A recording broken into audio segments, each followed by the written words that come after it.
What's up, Magic players? It's Doyle, your host here on DoylePrimeMTG, where I bring you the latest and greatest in Magic content that I can, while still trying to have a life. Today, I'd like to offer you an early Strixhaven surprise. As soon as I saw dragons approach, I knew I wanted to build a deck around it.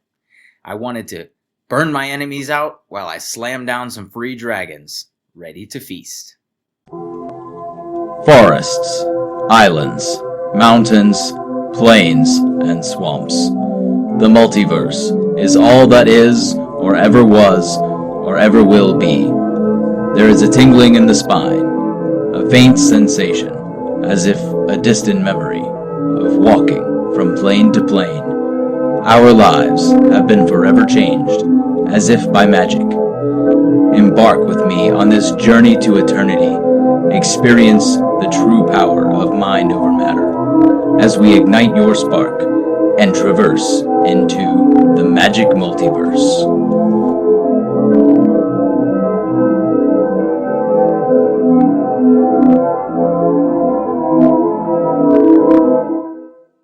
After some trial and error, I realized a few things. Velomachus Lorehold and Firesong and Sunspeaker are each just 2 mana intensive to be commanding this deck. Neither of these commanders would be easy to recast, and I simply just need a way to churn through my deck, and the Dragon's approach pretty much does the rest of the work for us. That's when I settled on a new commander, Plargg, Dean of Chaos. Plargg, Dean of Chaos costs 1 and a red for a 2/2 Orc Shaman, with tap, discard a card, to draw a card. And 4 and a red and tap to reveal cards from the top of our library until we reveal a non-legendary non-land card with mana value 3 or less. We may cast that card without paying its mana cost. Put all other revealed cards not cast this way on the bottom of your library in a random order. So not only will we be able to use his final ability to cast the Dragon's Approach when we have the extra mana, but we will constantly be able to chuck them in the bin with his rummaging ability. This will allow us to churn through more of our deck and be able to tutor more often when we actually are casting those Dragon's Approach spells, bringing out more dragons to overwhelm our opponents.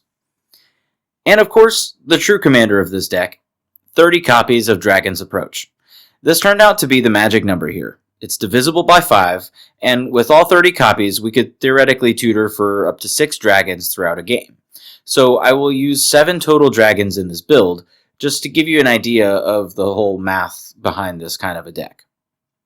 I packed this deck full of ramp because we will want to cast any dragons from our hand if we happen to draw 1 or 2 of them. Mana Crypt, Soul Ring, and Wayfarer's Bauble will round out our Gambit ramp spells.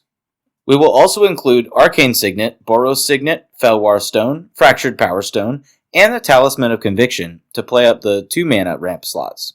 We will also include a Gilded Lotus because it is awesome, and also we can cast a Dragon's Approach directly off of it, so we won't really lose any momentum. Ruby Medallion can be ridiculous in this deck, making almost every spell cost 1 less to cast.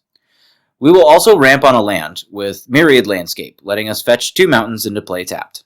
Since Boros is pretty tight on card draw, we will also include anything that lets us churn through our deck into this category, because, well, it helps our cause just about as much. Almerit's Archive will turn our commander into a massive value engine. Doubling up each of our draws will allow Plargg to generate classic card advantage, while still helping us to fix the yard with Dragon's Approach cards. Since we will be spraying damage around, Browbeat might just be more likely to get us that card draw that we're looking for. Jeska's Will get us some impulsive card draw, and some mana to cast with also. Wheel of Misfortune can be a nice budget way to refill our hand after we've burnt through our spells, or simply dump our hand to refresh. Valakut Exploration can get us some impulsive draw on a landfall ability, and it sprays some incidental damage when we don't need the exiled cards. We will also include a card I almost ran in the command zone, Velomachus Lorehold. This Elder Dragon is fantastic in this deck, granting us card advantage, mana advantage, and a nasty beat stick. When he attacks, we look at the top 7 cards of our library, and we may cast an instant or sorcery card from among them with mana value less than Velomachus' power, and cast it for free. Obviously, this works well in this build, but I ran him as a secret commander as opposed to our official commander because the approach can tutor him into play just fine. Our card selection pool is also going to help us in a similar way to the card advantage. By slinging some sorceries into our graveyard, we can tutor off of a lot more of those Dragon's Approach spells that we cast. Faithless Looting, Thrill of Possibility, and Cathartic Reunion will each help us rummage through our library a bit. Heartwarming Redemption and Valakut Awakening will each help us wheel away our hand to hopefully set up an impending big play. Jaya Ballard will also help us churn baby churn, allowing us to discard up to 3 cards and then draw that many. If we don't need this ability, she can help us cast a copy of Dragon's Approach each turn. Now I'd like to move on to control.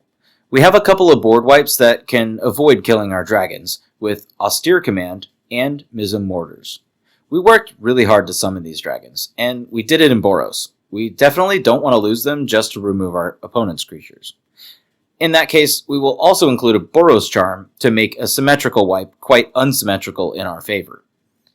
For the creatures that survive all of this nonsense, we have also included a copy of Swords to Plowshares for that tough baked on mess that you can't quite seem to get rid of. Wear and Tear are also good here. The opportunity to take 2 permanents out for 3 mana and 1 card is pretty satisfying.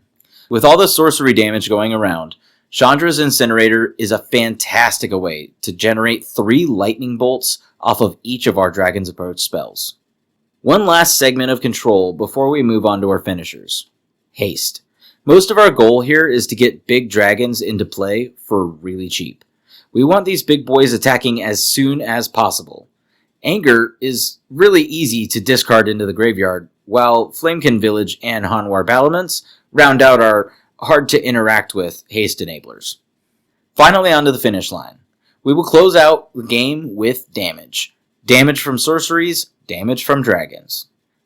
To double up our sorcery damage, Pyromancer Ascension is a flavorful way to add some oomph to our burn. Once we turn it on, it will copy each instant or sorcery we cast.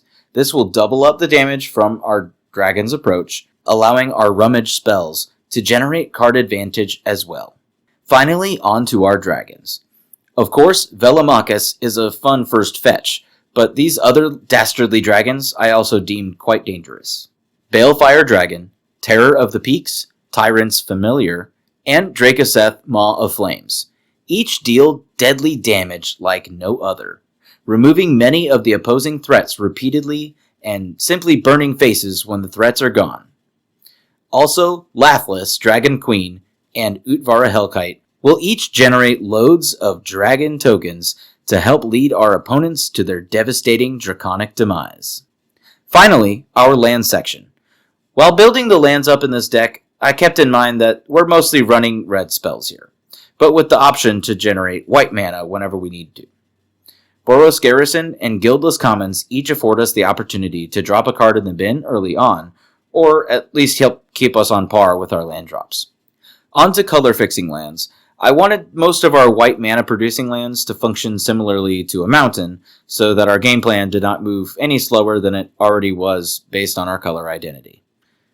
Command Tower, Battlefield Forge, Clifftop Retreat, Needle Verge, Pillar Verge Pathway, Rugged Prairie, Sacred Foundry, Spectator Seating, Sunbaked Canyon, and Temple of Triumph each offer top-notch mana fixing to keep our pace up to par. Based on our color balance, we will also include 15 mountains and 4 plains. That about wraps it up for this deck tech. I hope you enjoyed the video. You will find the link to the full deck list on arcadeck.com in the description, complete with a maybe board. Let me know in the comments below if you would like to take this deck in a different direction, or if there are any key includes that I missed. Cheers, and happy casting. If you enjoyed this video, feel free to hit that like button, and also share it with your friends. If you want to see more videos like these, or hear me ramble about how to navigate this Magic multiverse, go ahead and click that subscribe button to stay up to date on the latest from me, Doyle Prime, and the happenings throughout Magic the Gathering. Thank y'all for watching, and I'll see you all next video.